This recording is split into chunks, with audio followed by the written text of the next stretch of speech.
Hey guys, tonight we're going to test your sea legs. We usually think of the Roman Empire as a place of solid stone roads, unmoving marble statues, and legions that stood their ground. But the truth is, the lifeline of Rome wasn't the road. It was the sea. And the sea, well, the sea doesn't care if you are a citizen or slave. Tonight, we are going to step onto the deck of a massive grain freighter caught in a winter storm off the coast of Italy. It's a journey that will take us from the freezing terror of the Tyrrhenian Sea to the absolute decadent warmth of a luxury villa. It's about the contrast between fighting for your life and peeling a grape. You might want to wrap yourself in an extra blanket for this one. So, before you get comfortable, take a moment to like the video and subscribe, but only if you genuinely enjoy what I do here. Also, I'm curious, where are you listening from tonight and what time is it? Are you watching the rain in Seattle or enjoying a quiet sunrise in Melbourne? Let me know in the comments. Now, dim the lights, maybe turn on a fan for that soft background and let's ease into tonight's journey together. You are standing on the heaving wooden deck of the Isis, a massive Roman merchant ship, and the first thing you notice is that the world has turned entirely gray. The sky is a bruised charcoal, the sea is a churning slate, and the freezing spray hitting your face feels like shattered glass. It is late October, the time the Romans called Mare Clausum, the closed sea, when sailing was considered so dangerous that only the desperate or the greedy would dare leave the harbor.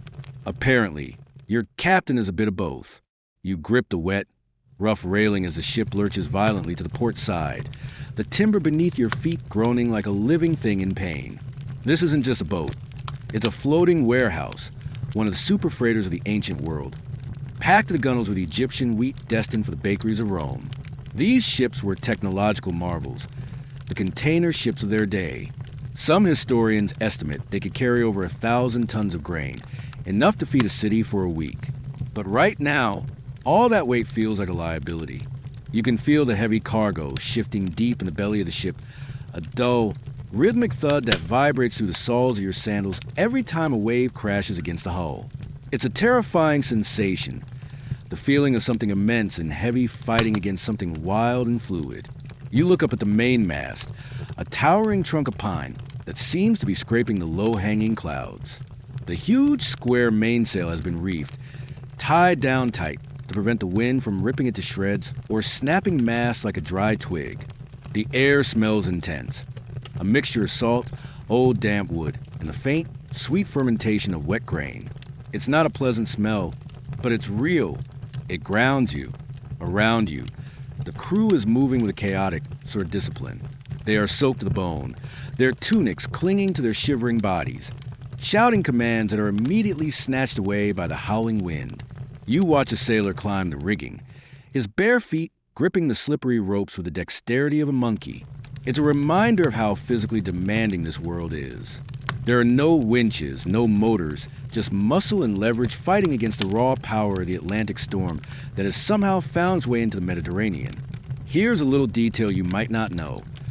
Roman sailors were incredibly superstitious, especially about their hair. It was considered terrible luck to cut your hair or nails while on board a ship in calm weather. They believed the clippings were an offering to Proserpina, the queen of the underworld, and giving them to her early was just inviting death. But in a storm like this, all bets were off. You glance over a group of sailors huddled near the stern, and you see one of them frantically hacking off a lock of his hair with a knife, tossing it into the boiling white foam of the sea. It's a desperate bribe to the wind gods, a plea to calm the Aquilo, the dreaded north wind that is currently trying to drive you onto the rocks of Capri. You pull your heavy wool cloak tighter around you. It's soaking wet and smells like wet dog, but it's the only thing standing between you and the hypothermia that is clawing at your fingers. You look out toward the horizon, squinting through the stinging spray.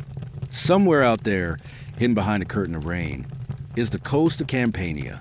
You are aiming for Puteoli, the great commercial hub, but honestly, any patch of dry land would do right now. The sheer scale of the waves is humbling.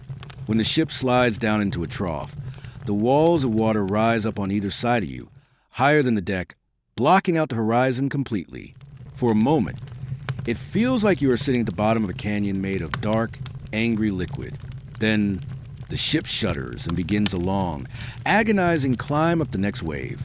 leaving your stomach somewhere down the bilge. Historical debates often circle around just how fast these ships could go.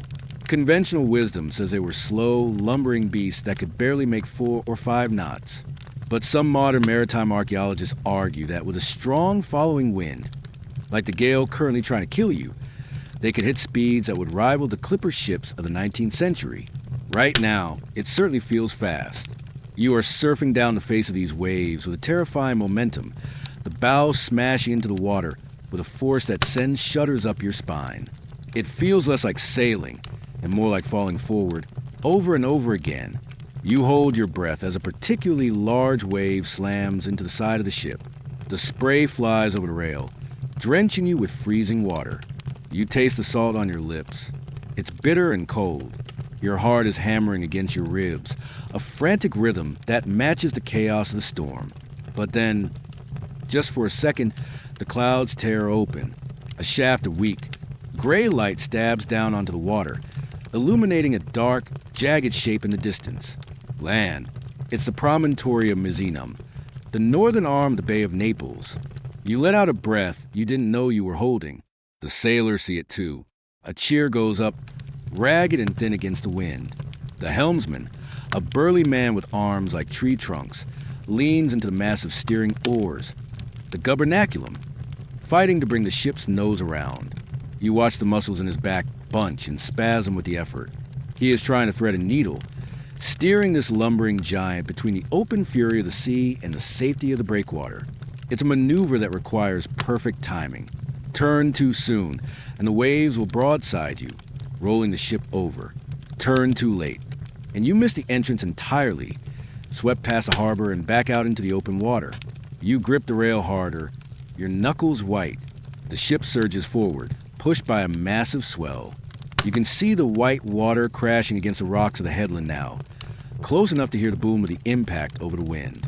The ship leans, groaning, the wood screaming in protest. You close your eyes, bracing for the impact, for the sound of timber splintering on stone. But it doesn't come.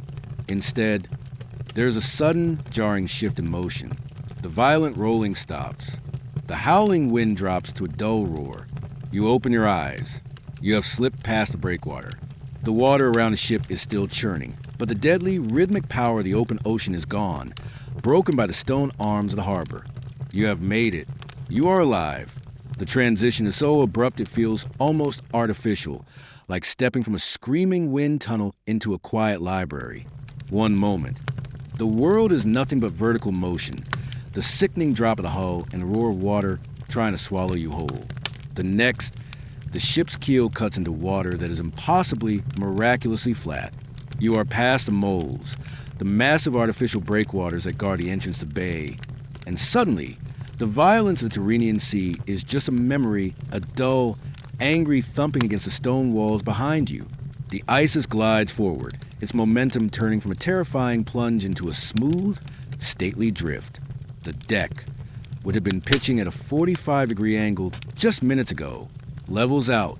You can unclench your hands from the railing now. You take a breath, and it doesn't taste like drowning anymore. It tastes like pine resin, charcoal smoke, and the damp, earthy scent of land. This is the Bay of Naples, the crater as the Romans sometimes called it, a cup of calm water held in the embrace of the coastline. To your left and right, the storm is still raging against the other side of the breakwater, throwing sprays of white foam 50 feet into the air. But here, the water is like dark glass. It's a testament to the supreme arrogance and genius of Roman engineering. You see, the Romans didn't just conquer people, they conquered nature. Those breakwaters aren't just piles of rock dumped into the sea. They're constructed from opus cementitium, hydraulic concrete, made by mixing lime with pozzolana, a specific type of volcanic ash found right here in the shadow of Vesuvius. This is the mainstream historical fact that always blows my mind. Roman concrete is actually superior to modern concrete in one very specific way. It gets stronger over time when exposed to seawater. While our modern bridges crumble after 50 years of salt spray, the chemical reaction in Roman marine concrete actually creates new minerals, like tobermarite, that reinforce the structure as it ages. You are floating past a wall that isn't just a barrier. It is a geological organism, growing harder and more invincible with every wave that hits it. It's the reason you are alive right now. You look down at the black water lapping gently against the hull, and you realize you are floating inside a man-made miracle. As your heart rate begins to slow down, you look up and realize that you aren't just in a harbor. You are in the playground of the ancient world. Even through the gloom of the storm, you can see the lights flickering along the coastline. To the north lies Baiae, the Las Vegas of the Roman Empire, a place of thermal baths, gambling, and scandals that would make a modern tabloid blush. To the east is Puteoli, the great commercial lung of Rome, where ships like yours disgorge the grain that feeds a mob. The hillsides are dotted with villas that glow like jewels, their porticos lit by hundreds of oil lamps, defying the darkness of the storm. Now, look up at the mast. The sailors are scrambling to adjust the rigging, but they haven't lowered the topsail. This is a little detail that would immediately tell any observer on the shore exactly who you are. In the ancient Mediterranean, it was standard naval etiquette for merchant ships to lower their topsails, the separum, when entering a harbor. It was a sign of submission and safety, a way of slowing down. But the great Alexandrian grain freighters like the Isis were the only ships in the empire granted the legal privilege to keep their topsails raised upon entry. It was a flex. It signaled to everyone watching. We are the emperor's bread. We are the priority. Make way. Even battered by a storm, limping into port, you are entering with your flag flying high, a majestic, arrogant ghost gliding through the mist. As the ship moves deeper into the bay, navigating through the traffic of smaller fishing boats and luxury barges that have scurried home for shelter, you might notice something strange about the coastline itself. If you were to look at a modern map of Naples and compare it to what you're seeing now, they wouldn't match. This brings us to a point that historians and geologists are still arguing about today: the phenomenon of Bradyseism. The land here sits on top of a massive volcanic caldera, the Phlegrean fields, and the ground literally breathes. It rises and falls over centuries as magma chambers fill and empty deep underground. Archaeologists are still debating the exact shoreline of 79 AD. Some villas that are currently underwater were, at this moment in your journey, high and dry. Others that are now inland were then perched on the edge of the sea. There's a heated academic dispute about the precise location of the Portus Julius, the military harbor nearby. Was it fully functional at this date, or had the shifting earth already rendered it obsolete? You are sailing over a landscape that is as fluid as the water itself, a slow-motion geological elevator that has been confusing mapmakers for 2,000 years. But your destination isn't the bustling commercial docks of Puteoli. The captain barks an order, and the helmsman steers the ship slightly to the south, toward a small, private promontory that juts out in the bay like a stone finger. This is the estate of Lucius Licinius Lucullus, or at least it used to be by this time. It likely belongs to the imperial family or a superbly wealthy patrician who inherited it. Lucullus was famous, infamous really, for his obscene wealth. He was a guy who literally dug through a mountain to bring seawater into his private fish ponds because he wanted fresh fish for dinner. The ship slows, the water hissing softly against the wood as the momentum dies. You can see the private dock approaching. It's not wood, it's marble. White marble steps descending directly into the sea, flanked by bronze statues holding torches that hiss and sputter in the rain. The sheer audacity of it is staggering. You have just come from a world of elemental fury, of wet wool and freezing terror. And now you are drifting toward a landing stage that looks like a stage set for a god. A crew member throws a heaving line to a slave waiting on the dock. The rope snaps tight, shivering in the air, and the massive bulk of the Isis is gently winched in. The hull bumps against the fenders. Old tires didn't exist, so they used bundles of brushwood or old rope fenders. With a soft, final thud, the motion stops completely. The ship is no longer a living, fighting creature. It is just a building floating on water. You let go of the rail. Your hands are stiff, claw-like from gripping the wood for hours. Your legs feel strange, heavy and wobbly, confused by the sudden lack of movement. This is dock rock, the vestibular confusion that hits sailors when the world stops spinning. You walk to the gangplank. The rain is still falling, cold and relentless, but it feels different now. It's no longer a threat. It's just weather. You look down at the gap between the ship and the marble dock. Dark water swirls in the narrow space, black and oily. You take a breath, smelling the ozone of the storm mixed with the scent of wet cypress trees and expensive lamp oil coming from a villa. You step forward. 1 foot leaves the wood of the ship. For a split second, you are suspended in the air. Then, your sandal connects with wet, solid stone. You are safe. The storm can scream all at once. You are in the shelter of the bay, standing on the doorstep of the most luxurious sanctuary in the Roman world. You are now walking up a winding path paved with smooth, white limestone, leaving the dark, churning water of the bay behind you. The storm is still throwing a tantrum out there in the darkness. But here, on the sheltered leeward side of the promontory, the wind has lost its bite. It's been replaced by a strange, heavy stillness, broken only by the hiss of rain on the leaves of the cypress trees lining the path. These trees stand like tall, black sentinels in the gloom, swaying slightly, their scent sharp and resinous, mixing with the salty tang of the sea air. It's a sensory cocktail that screams Italy. As you ascend, the villa begins to reveal itself, not all at once, but in flashes of torchlight. This isn't just a house, it's a statement. This is the Castrum Lucullanum, the estate of Lucius Licinius Lucullus, a man whose name became an adjective in the English language. Have you ever heard the word Lucullan? It means extremely luxurious, lavish, or gourmet. That's him. Lucullus was a Roman general who conquered the East, defeated Mithridates, and came back to Rome so impossibly wealthy that he basically retired to spend the rest of his life eating, drinking, and building houses that made emperors look like paupers. He's the guy who, according to legend, brought the cherry tree to Europe from Pontus. So, every time you eat a cherry pie, you are technically enjoying a little piece of Lucullan conquest. You reach the main gates of the outer perimeter. They are massive, made of bronze that has turned to deep, sea-green verdigris over the years. They stand open tonight, likely expecting the arrival of your ship, flanked by 2 stone lions that seem to be snarling at the rain. But it's not the lions that catch your attention. It's the human element. Sitting on a stool just inside the shelter of the gatehouse is the Ianator, the doorkeeper. He's an old man, wrapped in a heavy wool cloak, warming his hands over a brazier of glowing coals. He looks up as you approach, his eyes cloudy with cataracts, and gives you a nod that is half respectful, half bored. Here is a detail that always sends a shiver down my spine when I read about Roman domestic life. In many grand villas, the Ianator was a slave, which isn't surprising, but he was often physically chained to the doorpost. The Romans took security seriously, and they viewed the doorkeeper almost like a guard dog, someone who needed to be permanently attached to the entrance so they couldn't wander off for a snack or a nap when they were supposed to be guarding the master's secrets.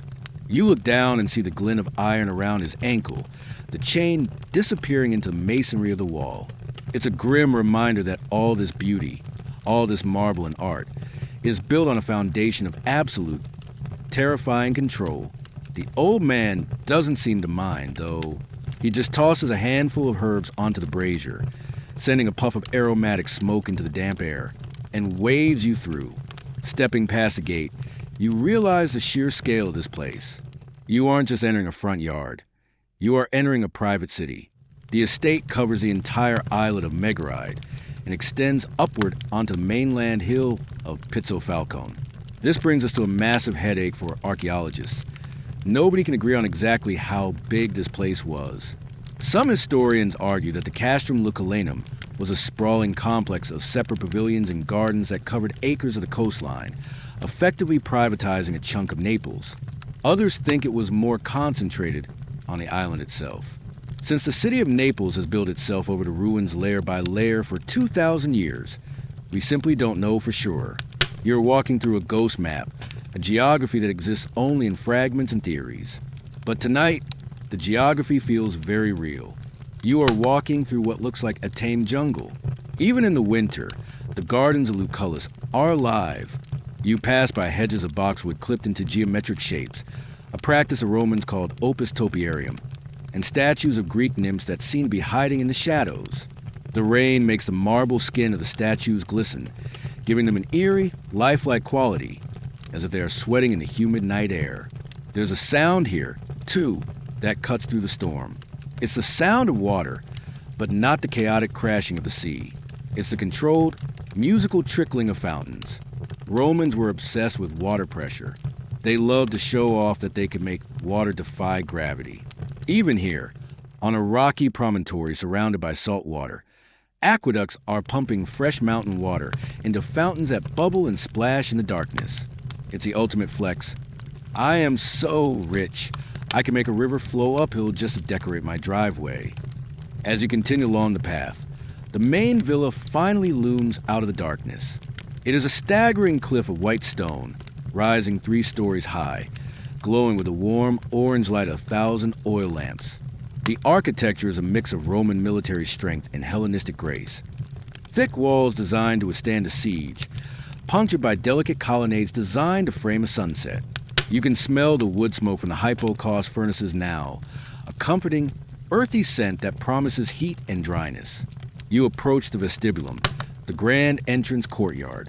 The floor here is paved with opus sectile, a mosaic style that uses large, cut slabs of colored marble to create geometric patterns rather than tiny square tiles. Even in the dark, wet with rain, the colors are vibrant. Yellow giallo antico from Tunisia, green cipollino from Greece, red porphyry from Egypt. You are literally walking on the map of the empire. Every step you take lands on a different conquered province. A group of slaves is waiting for you under the shelter of the portico. They hold torches that sputter and hiss, casting long, dancing shadows against the white stucco walls. They don't speak, but they move with a fluid, practiced efficiency, surrounding you like a protective flock. One takes your heavy, sodden cloak. Another offers a dry towel of rough linen.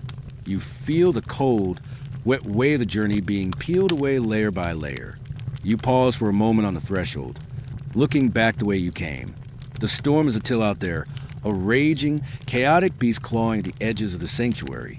You can hear the distant boom of thunder rolling over Vesuvius, a sound that shakes the ground beneath your feet.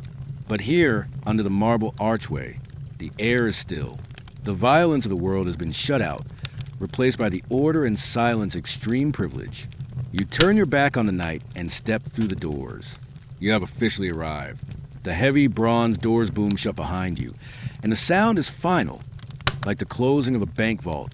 The latch falls into place with a heavy, metallic clank that echoes through space, and then silence.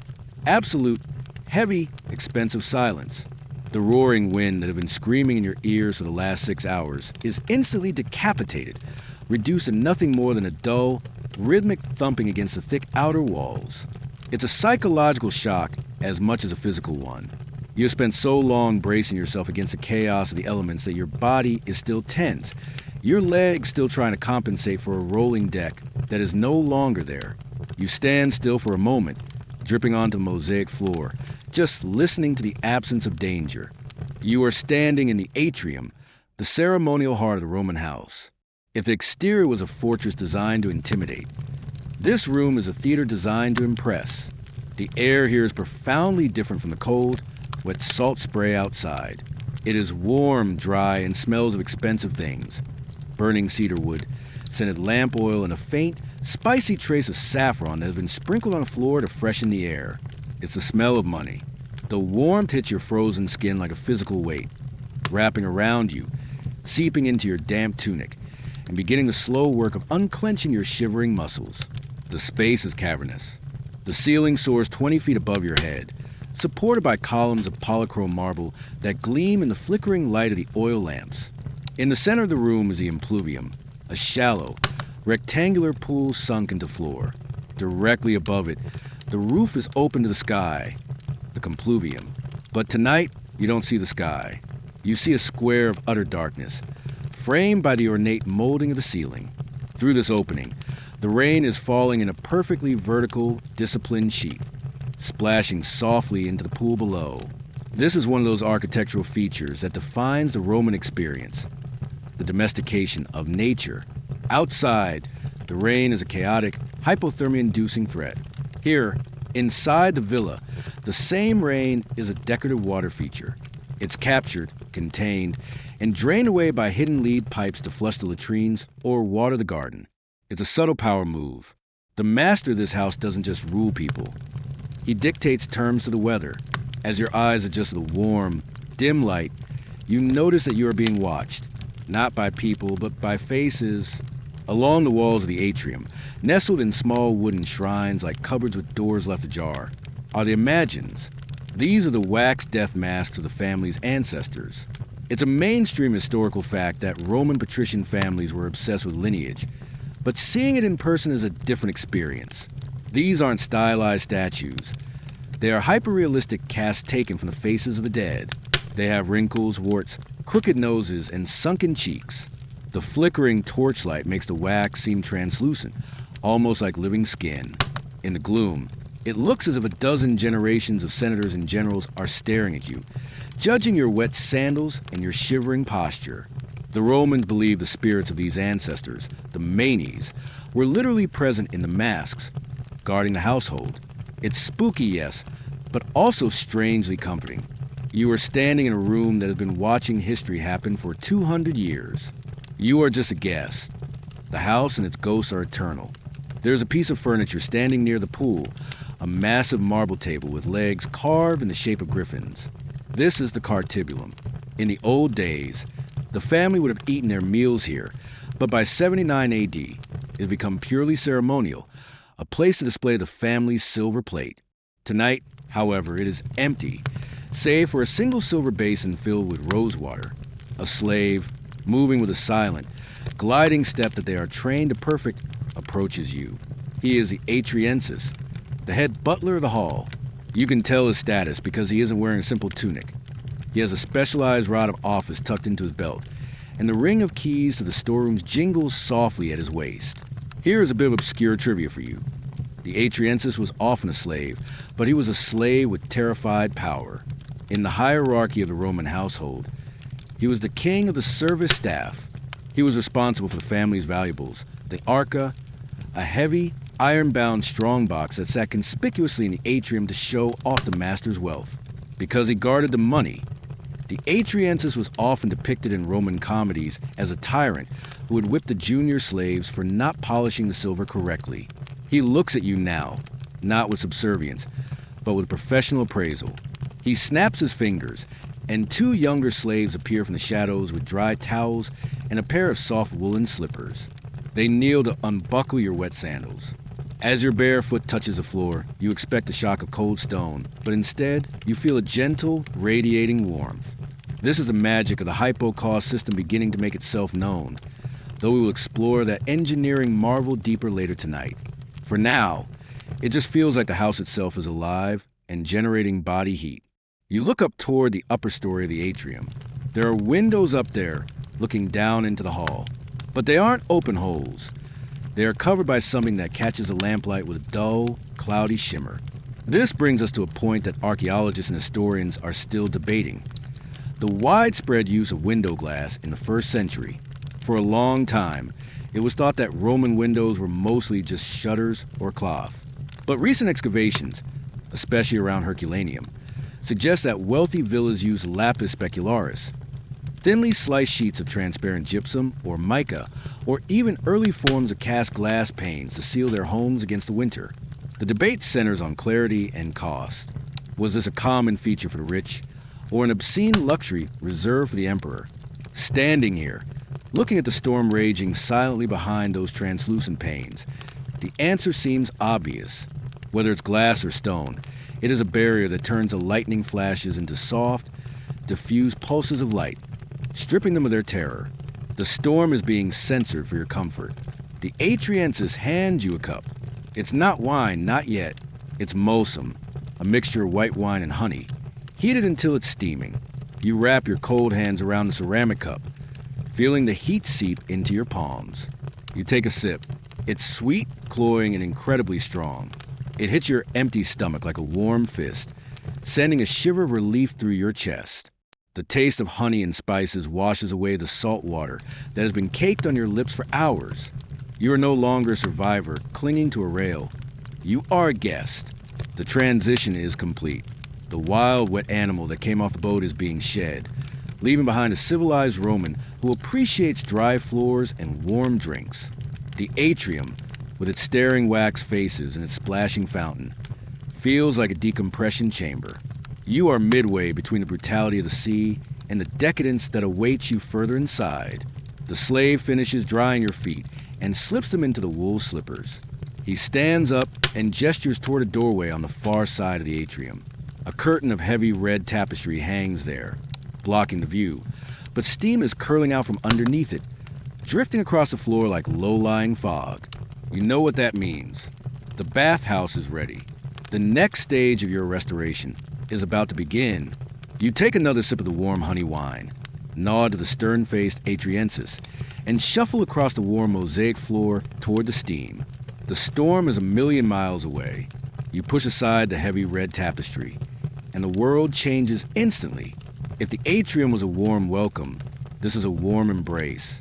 You have stepped into the apoditerium, the changing room of the villa's private bath complex. The air here is thick, heavy, and humid, carrying the scent of lavender and damp stone. The sound of the storm outside has vanished completely, replaced by the soft, echoing drip of condensation and the hiss of steam escaping from rooms beyond. It feels like entering a cave, but a cave designed by a jeweler.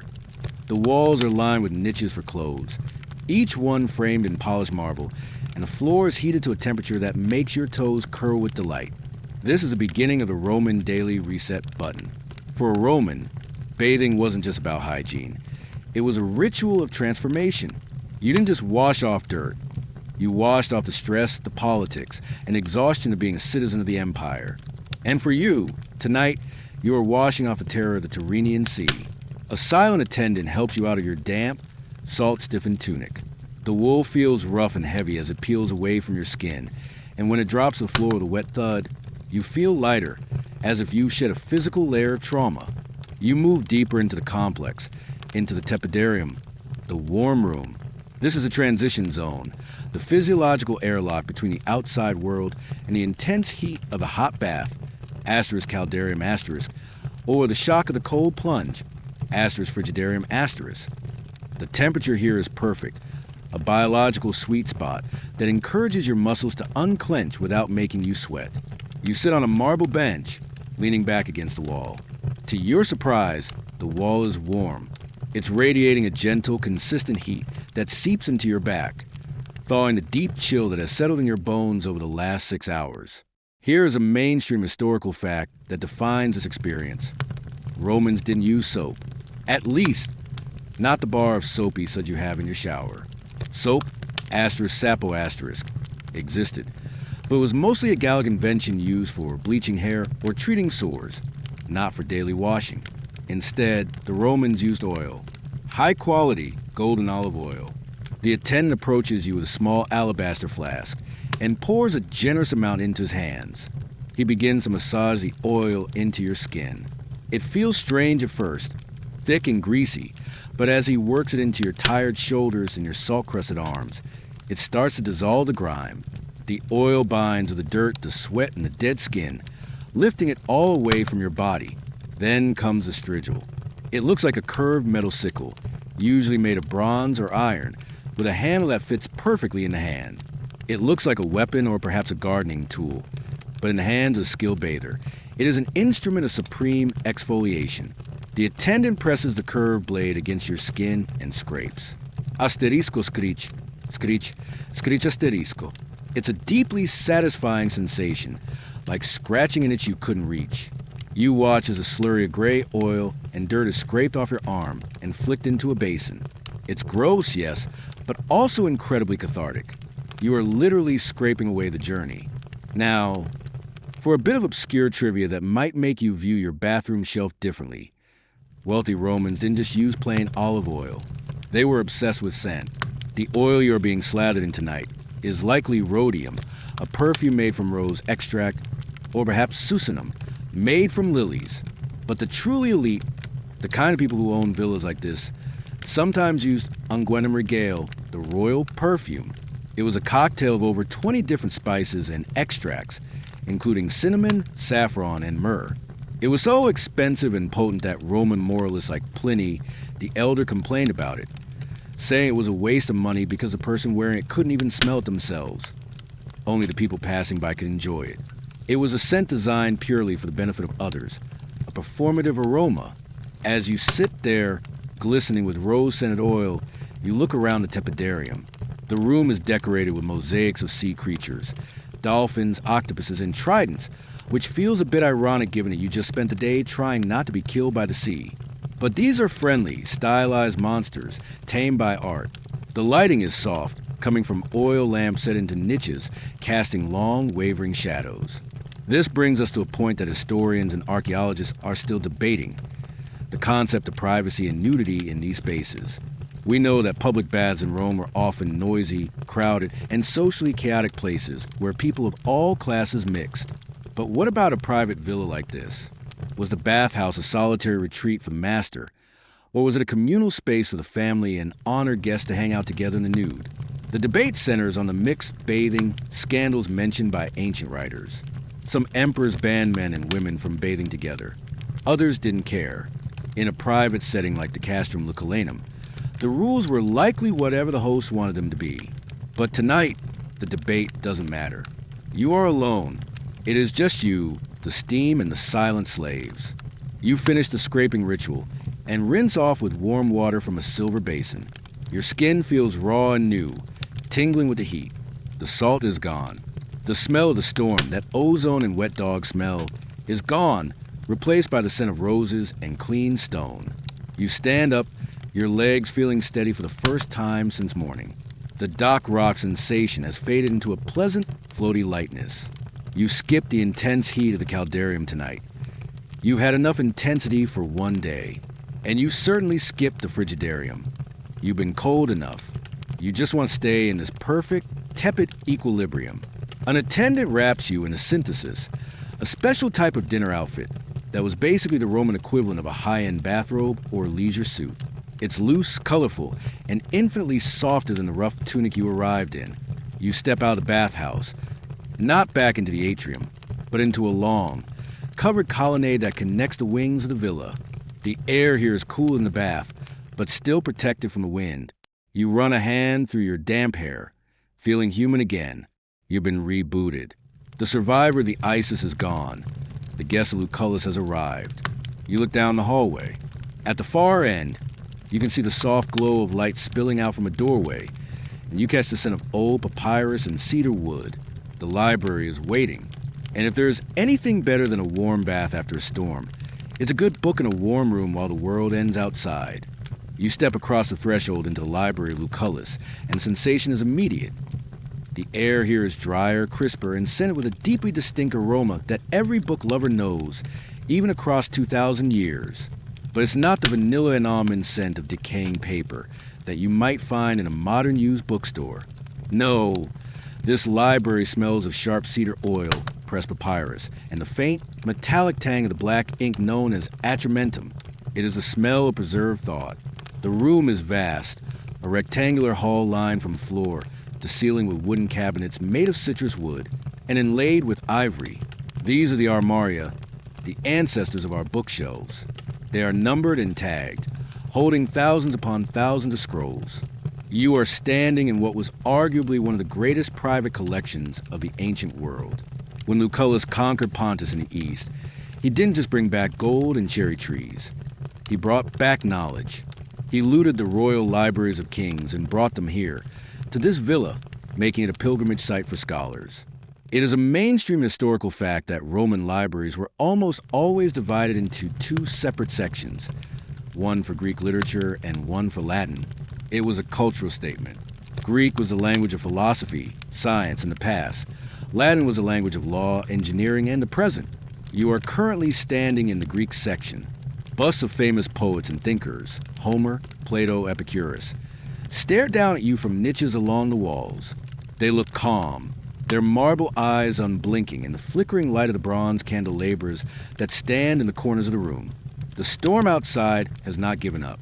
You can hear the wind hurling itself against the exterior wall, a frustrated, howling beast. But here, the only evidence of the gale is the slight, rhythmic rattling of the heavy bronze shutters that seal the windows. These shutters are masterpieces of defensive engineering, thick enough to stop a pirate's arrow or a flying tree branch. They vibrate slightly with every gust, a low, metallic hum that only serves to emphasize how safe you are inside. It's the ultimate safe house feeling, watching the monsters of the storm try to get in and failing. Over and over again, you walk toward one of the cabinets. The floor here is covered in thick wool rugs from Anatolia, muffling your footsteps completely. It's a space designed for silence. You reach out and run your hand along the polished wood cabinet. It's smooth, cool, and smells intensely of citronella. This brings us to a weird little historical detail. The greatest enemy of the ancient library wasn't fire, though that was a big one. It was the bookworm. The larvae of moths and beetles loved to eat papyrus. To combat this, Roman librarians would soak the scrolls in cedar oil and keep the room stocked with strong-smelling herbs. So, reading a book in Rome wasn't just a visual experience. It was a pungent one. If you borrowed a book from a friend, your hand would smell like cedar for days afterwards. It was the ancient equivalent of that new book smell, but with a distinct note of pest control. You gently pull a scroll from its hexagonal storage slot. It's lighter than you expect. A little tag made of parchment dangles from the end of the wooden roller. This tag is called a syllabus, or titulus in Latin, and it tells you the title and author, so you don't have to unroll the whole thing to find out what it is. Fun fact, this is where we get the modern word syllabus. You glance at the tag. It's a copy of the Odyssey. Fitting. Given your own perilous journey across the sea today, you carry the scroll over to a reading couch, a lectus, upholstered in soft green fabric. You recline, adjusting the pillows behind your back. The lighting in here is engineered for reading. The oil lamps are fitted with special diffusers, thin sheets of translucent alabaster that soften the glare and prevent eye strain. It's a level of user experience design that we often think was invented by tech companies in the 21st century, but the Romans were obsessed with lighting ergonomics. As you unroll the scroll, holding the beginning in your left hand and the end in your right, you are faced with a wall of text. No spaces between words, no punctuation, no paragraph breaks. It's called scriptio continua, and to modern eyes, it looks like a nightmare. You have to sound out the words in your head to make sense of them. This leads us to one of the most contentious debates in classical history. Did the Romans read silently? For a long time, historians believe that everyone in the ancient world read aloud, mumbling the words to themselves to untangle the continuous script. The famous story goes that St. Augustine was absolutely shook when he saw St. Ambrose reading a book without moving his lips or making a sound. He thought it was a superpower. But recent scholarship challenges this. Many now argue that silent reading was common among the highly educated elite. People like Lucullus, Cicero, and presumably you, the guest in this villa. The idea is that silent reading was a status symbol, a sign that your brain was fast enough to process the text without the crutch of your voice. Tonight, you decide to read silently. The room is too quiet, too perfect to disturb with your own voice. You let the words of Homer flow into your mind, the story of another sailor trying to get home through a storm. But unlike Odysseus, you don't have to tie yourself to a mast or outsmart Cyclops. You just have to lie here, comfortable and warm, while the hypo-cause system gently toasts the floor beneath the rug. You look around the room again. There are other scrolls here, thousands of them. Treatises on fish farming, histories of the Punic Wars, collections of dirty poetry, diagrams of aqueducts. It represents the sum of human knowledge up to this point, all gathered in one room, protected from the rain by stone and bronze. There's a profound sense of security in that. It's not just physical safety, it's cultural safety. The barbarian hordes might be gathering on the frozen Rhine, and the emperors might be poisoning each other in Rome. But in here, civilization feels permanent. It feels unshakable. Of course, we know that's an illusion. We know that in a few hundred years, most of these scrolls will be lost to rot, fire, or neglect. We know that the library of Lucullus will eventually become a ruin. But that tragic future only makes this moment sweeter. Right now, the library is intact. The ink is black. The cedar oil is fresh.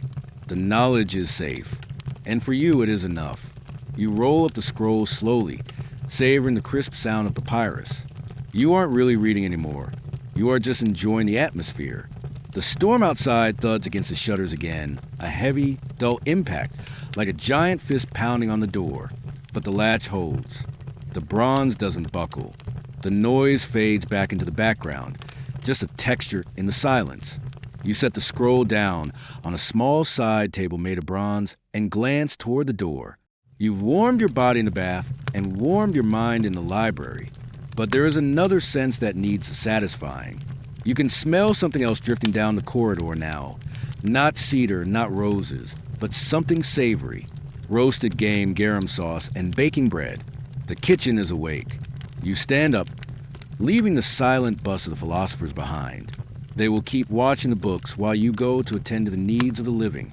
You adjust your soft dining robe, take one last look at the comforting rows of scrolls, and head back out into the corridor.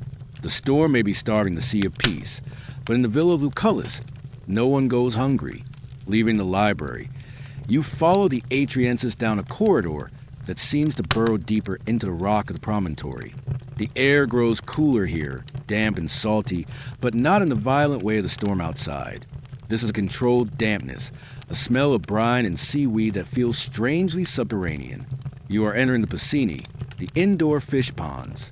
Now, keeping fish might sound like a humble hobby, something your grandfather does in a backyard pond with a few koi. But for a Roman patrician, and specifically for Lucullus, fish farming was a competitive sport, a display of wealth that bordered on madness. You step into a cavernous room, hewn directly out of the volcanic tuff of the island. The ceiling is low and arched, illuminated by the wavering reflection of water dancing on the stone. In the center of the room is a massive, rectangular pool of dark water. It is connected to the sea by a series of underwater tunnels, allowing the tides to flush it clean twice a day. This is a mainstream historical marvel. The Romans were hydraulic geniuses. They bored through mountains not just to build roads, but to ensure their pet fish had fresh, oxygenated seawater. Standing here, you can hear the faint gurgle of the tide changing, a rhythmic breathing of the ocean that has been tamed and brought indoors for your amusement. You walk to the edge of the pool. The water is black and still, but then something disturbs the surface. A long, sinuous shape glides through the torchlight, muscular and serpentine. It's a moray eel of Murena. These aren't just dinner. They are pets. Lucullus was famous for them. He reportedly wept when his favorite eel died, a level of emotion he rarely showed for his human soldiers. Here is a piece of obscure trivia that sounds like a myth but is backed up by multiple ancient sources. Some of these eels are wearing jewelry. You squint into the water and catch a glint of gold. A massive eel surfaces, its mouth opening and closing to reveal needle-like teeth, and there, pierced through its gill fin, or perhaps resting on its head like a collar, is a golden ring set with a gemstone. It sounds absurd, doesn't it? But Antonia the Younger, the mother of the Emperor Claudius, famously had a pet eel at her villa in Baiae that she adorned with earrings. The Roman elite were so bored and so wealthy that they treated dangerous sea predators like lapdogs. As you watch the jeweled monster sink back into the depths, you can't help but feel the strange, decadent disconnect of this place. Outside, sailors are likely drowning in the dark water of the bay.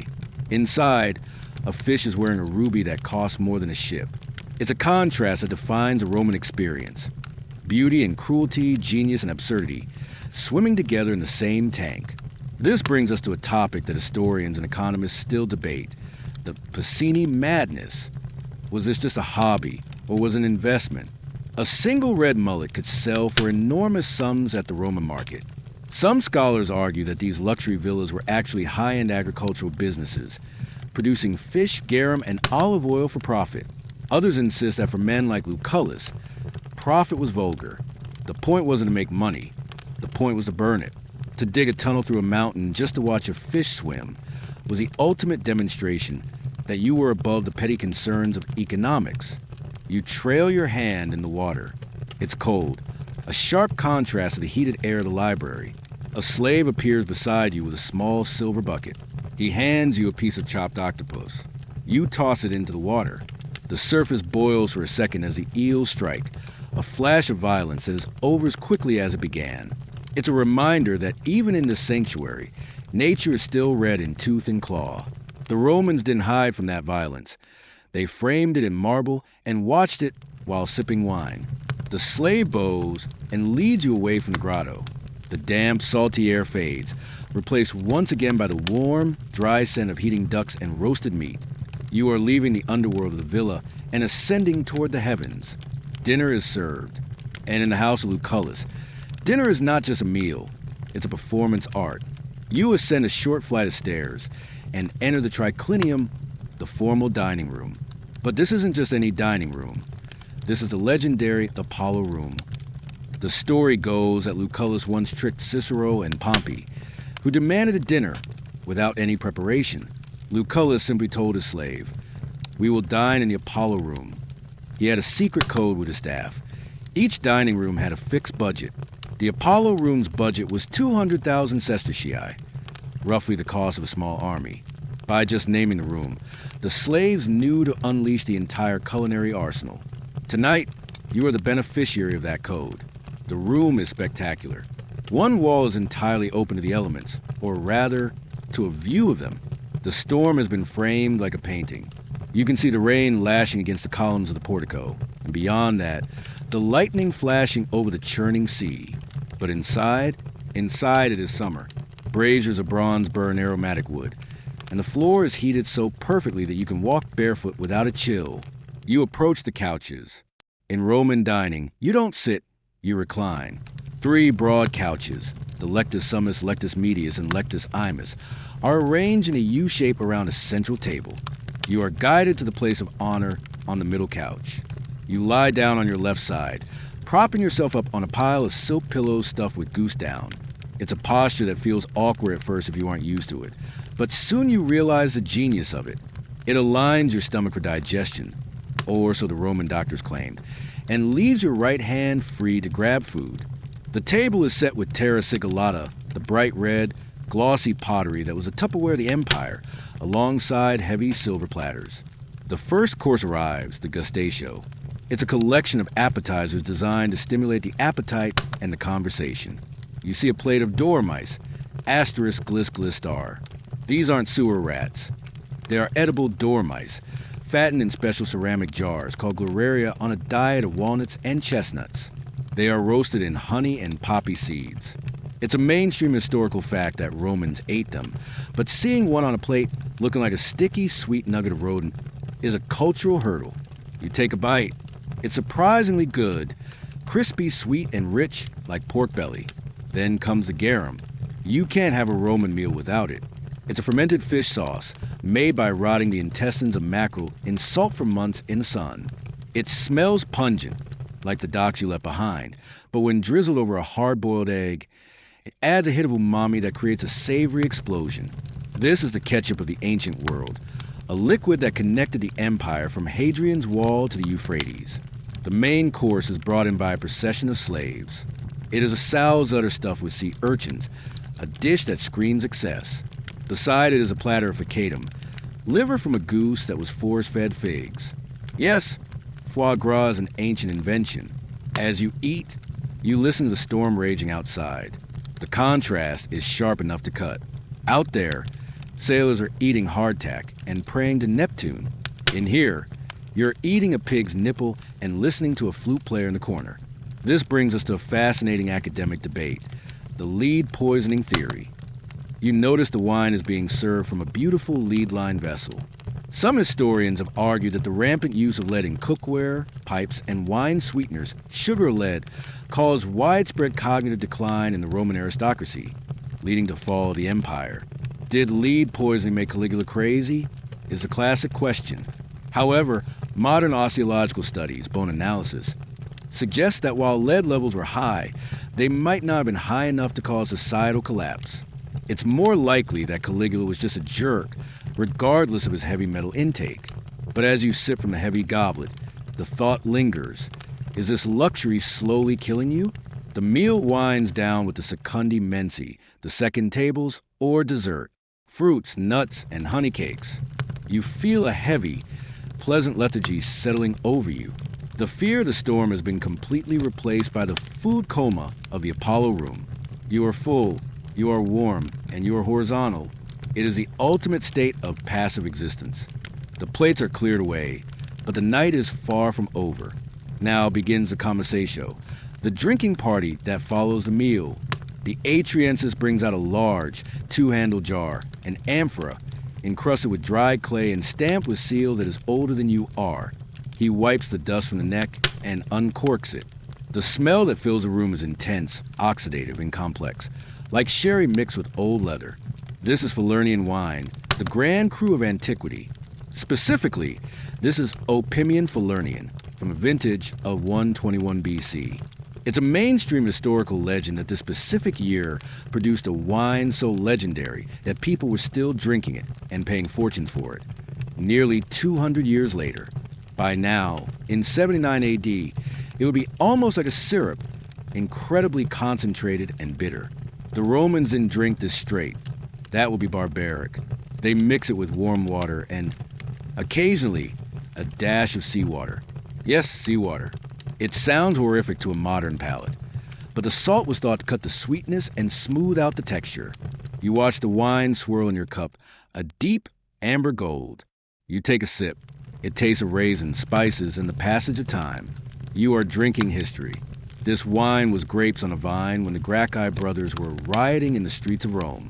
It survived the civil wars, the rise of Caesar, the madness of Nero, and now it is here, warming your chest while the storm rattles the shutters. Conversation turns, as it often does in Campania these days, to the mountain, Vesuvius. It looms over the bay, a dark, conical shadow that you saw earlier before the clouds closed in. The locals have been feeling things lately. Tremors, not the big, violent earthquakes that knocked down temples, though there was a massive one back in 62 AD that destroyed half of Pompeii, but smaller, rhythmic shudders. The ground seems to be buzzing. The giants are rolling over in their sleep. A fellow guest jokes, swirling his wine. It's a common superstition. The Romans believed that giants were buried under the volcanic landscapes of Campania. But here's the chilling historical fact. The Romans of 79 AD didn't really know Vesuvius was a volcano. It hadn't erupted in living memory, or even in the recorded history they had access to. To them, it was just a mountain with very fertile soil where grapes grew exceptionally well. Strabo, the geographer, had looked at the rocks and said, looks like fire once ate this, but it was an academic observation, not a warning. This leads to a haunting academic debate, the warning signs. Volcanologists today look at the account of wells drying up, minor earthquakes, and gas venting the days leading up to the eruption and scream, "Run!" But could the Romans have known? Did they have the framework to understand that the earth was pressurizing beneath them? Or was their lack of panic a failure of imagination? They had seen Etna erupt in Sicily, so they knew what volcanoes were. But they simply refused to believe that their mountain, the backdrop to their luxury villas, was a monster.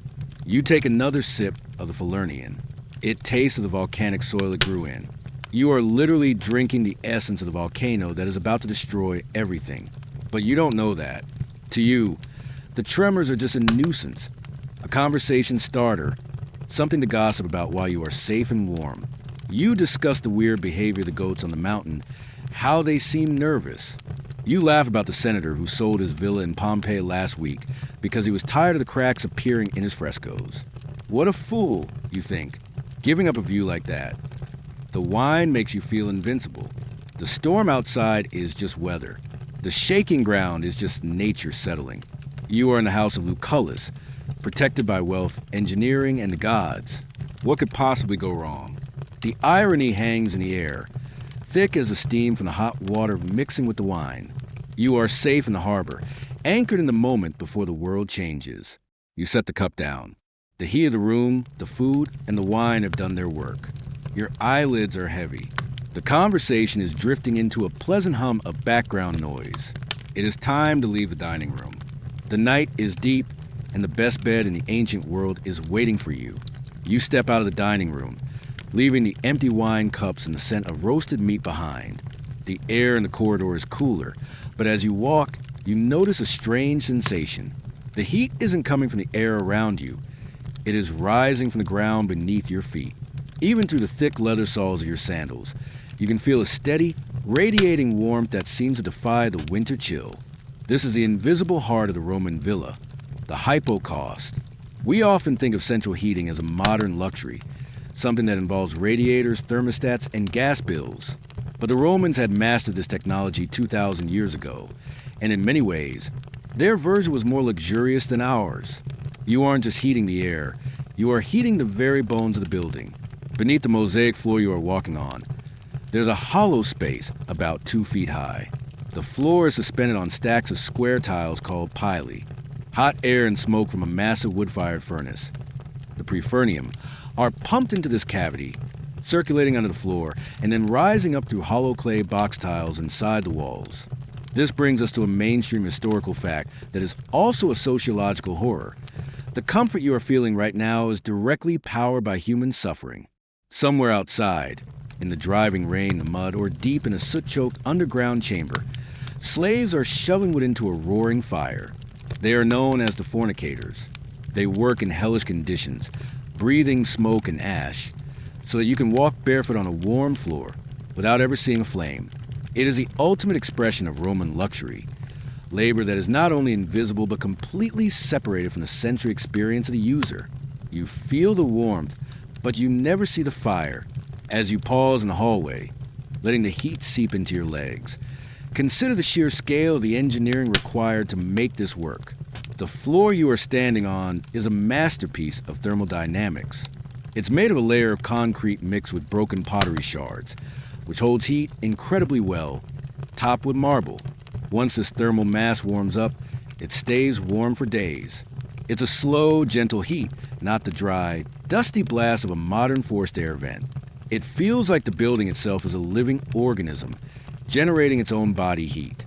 However, this luxury came at a devastating environmental cost. This leads to a fascinating academic debate, the Roman deforestation crisis. To keep a villa like the Castrum Lucullanum warm, for a single winter required burning down a small forest. By the 1st century AD, Italy was running out of trees, what had to be imported from as far away as North Africa or Gaul. Some economic historians argue that the Roman economy began to stagnate partly because the cost of fuel became unsustainable. The hypocaust was an energy vampire. Standing here, enjoying the toasty floor, you are essentially standing on the ashes of an ecological disaster. But tonight, that's not your problem. Tonight, the only thing that matters is that the cold dampness of the storm cannot touch you. You trail your hand along the wall. It, too, is warm to the touch.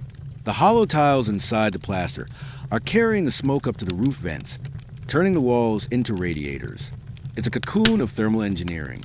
You are encased in a stone bubble that has been artificially separated from the winter.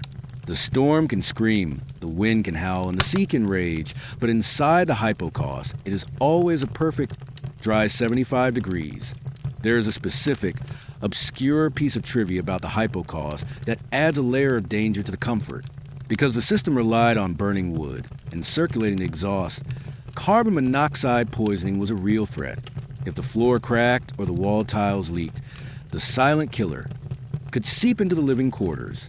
Roman architects like Vitruvius wrote detailed instructions on how to seal the floors with gravity-defying precision to prevent this. So, as you stand there, you are trusting your life to the craftsmanship of a mason who died 100 years ago. If he did his job right, you sleep warm. If he cut corners, you don't wake up. It adds a tiny, thrilling edge to comfort. A reminder that in Rome, death and luxury are always roommates. But the floor beneath you is solid. The mortar is sound. The air smells only of lavender and cedar, not smoke. You are safe. You continue down the hall, the heat following you like a loyal dog. It's a heavy, drowsy kind of heat, the kind that makes your eyelids droop and your muscles slacken. You are no longer the alert survivor on the deck of the ship. You are a melting piece of wax, soft and pliable, moving slowly toward rest. Before you retire to your room, you feel a pull to look at the storm one last time. You don't want to be in it, of course, but you want to see it from a position of absolute safety. You step into a covered portico that runs along the western edge of the villa. This is a crypto porticus, a semi-enclosed hallway designed for walking during bad weather. The outer wall is pierced by large arched windows, and tonight they are shuttered with panels of thick, translucent mica. You stop at one of the windows. Through the cloudy surface of stone glass, you can see the world outside in blurry, impressionistic flashes. The storm is at its peak. Lightning is tearing the sky apart. Jagged forks of white electricity that illuminate the bay for a split second before plunging it back into darkness. In those brief flashes of stroboscopic light, you see the mountain, Vesuvius. It dominates the skyline, a massive, brooding shape that blocks out the stars. But here's the thing. The silhouette you see is not the one we see today. In 79 AD, Vesuvius looked different. It was a single massive cone, much taller than the current mountain, with a flat, truncated top. It looked like a pyramid with the tip sliced off. This brings us to a legendary piece of history that connects directly to the geology you are looking at. A little over 100 years ago, the gladiator Spartacus and his rebel army hid inside the crater of Vesuvius. That's right, before it was a volcano to the Romans, it was a fortress. The crater was so deep and overgrown with wild vines that Spartacus used them to make ladders and climb down the sheer cliffs, ambushing the Roman legion sent to capture him. To the people of your time, Vesuvius isn't a ticking time bomb. It's a monument to a slave revolt. It's a place of history, not geology. As you watch, a massive bolt of lightning strikes the summit of the mountain. For a second, the wet rock glows eerie blue. It looks peaceful, solid, immovable. This leads to one of the most poignant what-if debates in history. Did the Romans have any clue? We know that the philosopher Seneca, writing about the earthquake of 62 AD, mentioned that there were flocks of sheep that died on the mountain from mysterious vapors. We now know that was carbon dioxide venting from the magma chamber. But back then, it was just bad air, malaria. There's a profound irony in standing here, safe behind your expensive mica window, protected from the rain, looking at the very thing that will eventually make all this safety irrelevant. You're looking at the execution of Pompeii. But tonight, it is just a sleeping giant. The lightning flashes again, and you fancy you can see the vineyards that climb almost to the summit. The Bacchus grapes that make the wine you just drank grow right on the lip of the volcano. It is a symbiotic relationship. The mountain gives the wine, and eventually, the mountain will take the drinkers. But not tonight. Tonight, the mountain is just a backdrop for the storm. You press your hand against the cold surface of the mica. You can feel the vibration of the thunder in your fingertips. It's a deep, resonant bass note that bypasses your ears and goes straight to your chest. Asterisk thrum, thrum, thrum star. It sounds like the earth is snoring. You turn your back on the window. The flash of the lightning leaves a purple afterimage in your eyes. You have seen enough of the wild world. The contrast between the violence outside and the calm inside has done its job. It has made you appreciate the stillness of the villa even more. You pull your robe tighter around you, not because you're cold, but because you want to feel the texture of the wool. You are ready to shut out the light completely. You are ready for the dark. You reach into the corridor and stand before a heavy door made of cypress wood. This is your destination, the cubiculum, the bedroom. In a modern house, the bedroom is often a multi-purpose room, a place to watch TV, scroll on your phone, maybe even work. But in a Roman villa, the cubiculum had a single sacred purpose: rest. It was designed to be a sensory deprivation tank. You push the door open. The hinges are well-oiled. They swing silently. You step inside, and the door clicks shut behind you, sealing you in. The room is small, surprisingly small for such a massive villa. This is intentional. The Romans believed that small rooms were easier to keep warm and felt more secure. It's cozy, intimate, a stone womb carved out of the palace. The walls are painted in a deep, dark red, cinnabar, which absorbs the light rather than reflecting it. There are no windows here, or there are. They are covered by heavy wooden shutters and layers of wool tapestry. The storm, which was a visual spectacle in the portico and a dull roar in the library, is now just a memory. The sound dampening is absolute.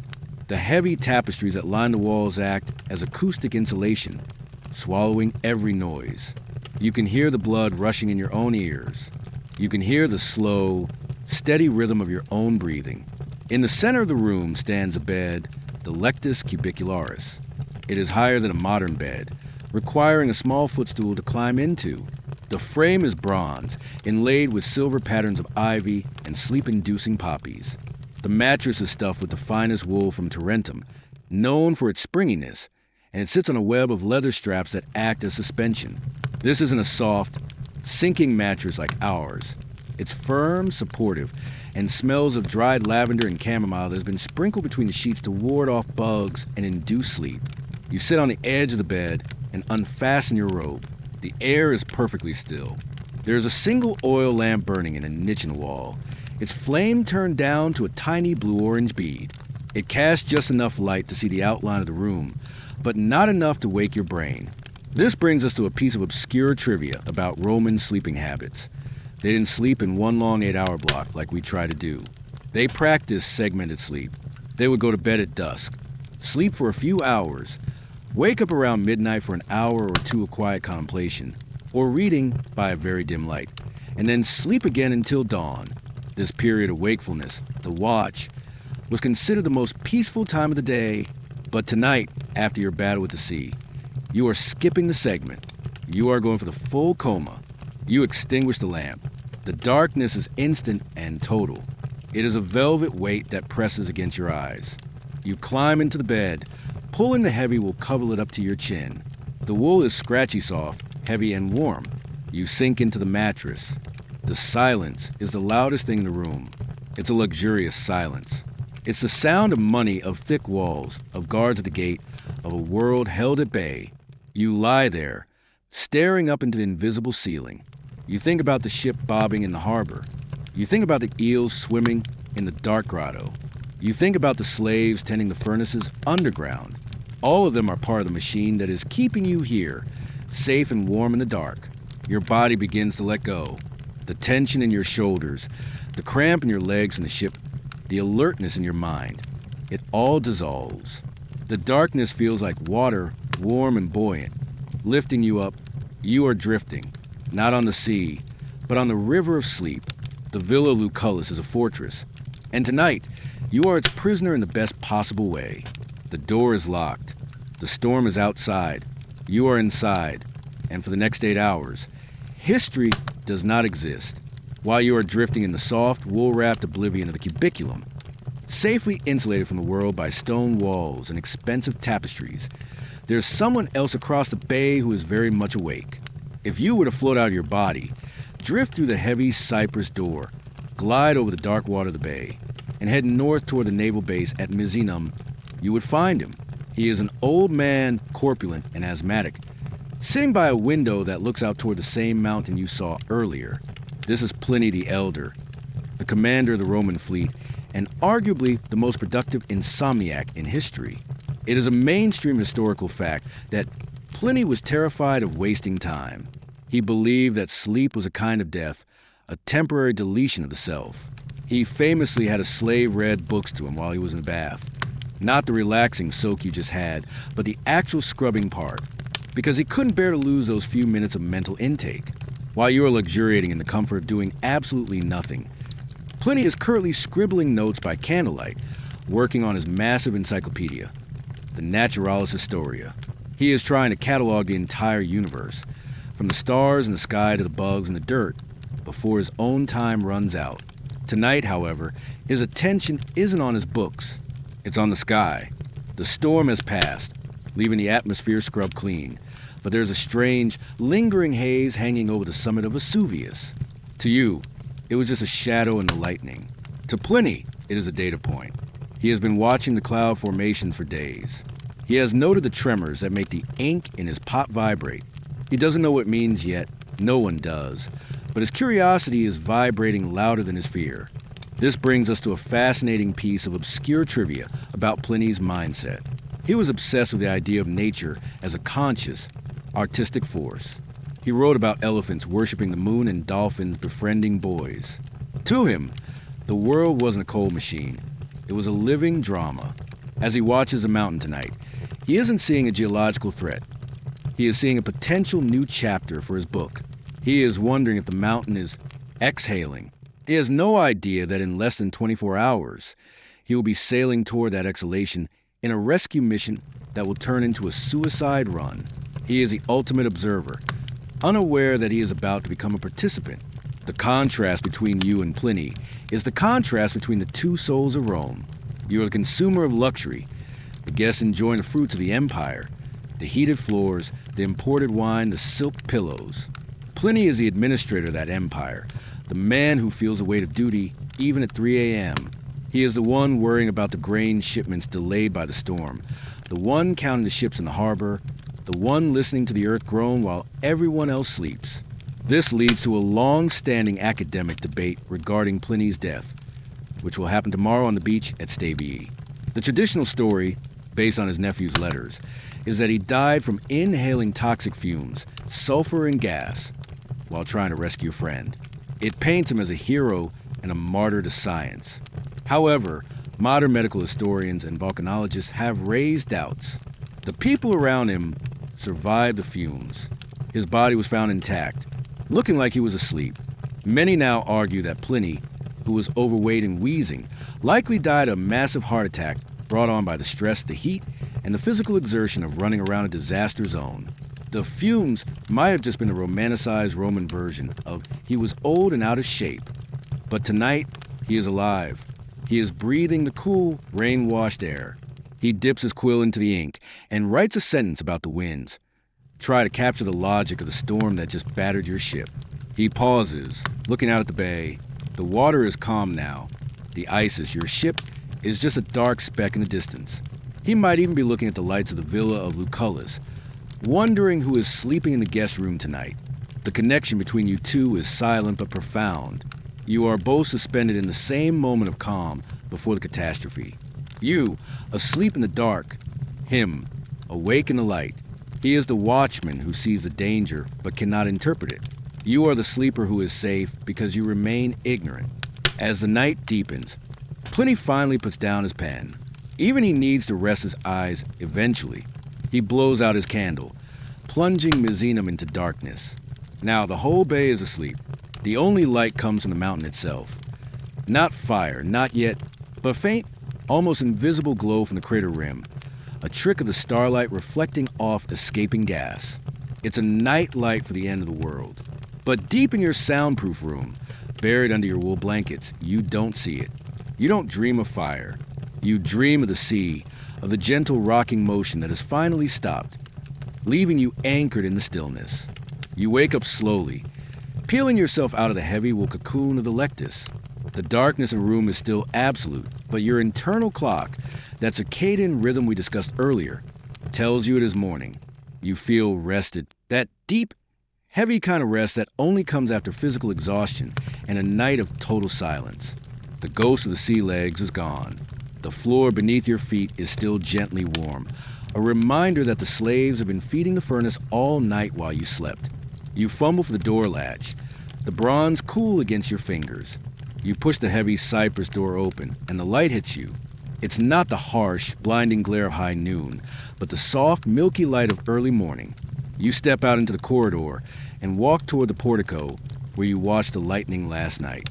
The shutters have been thrown open. The storm is gone. The sky is a pale, washed-out blue, scrubbed clean of every cloud.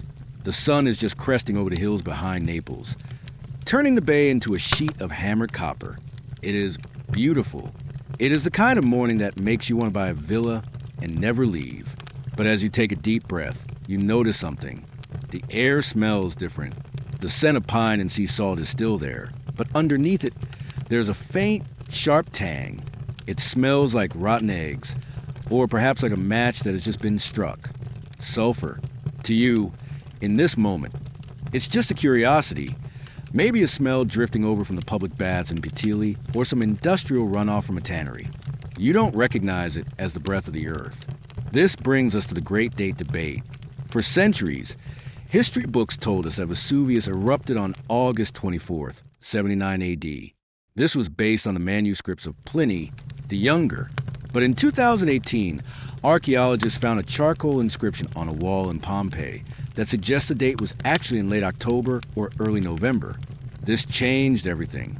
It explains why the people found in the ruins were wearing heavy wool clothes, like the tunic you are wearing now.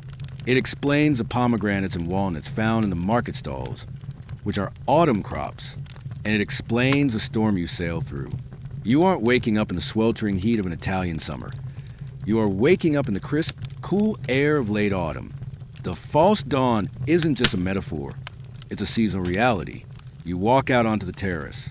The stone is wet, puddles shimmering in the sunlight, evidence of the violence that passed through in the night. The gardens of Lucullus are glistening. A peacock struts across the lawn, shaking its iridescent tail feathers, shaking off the rain.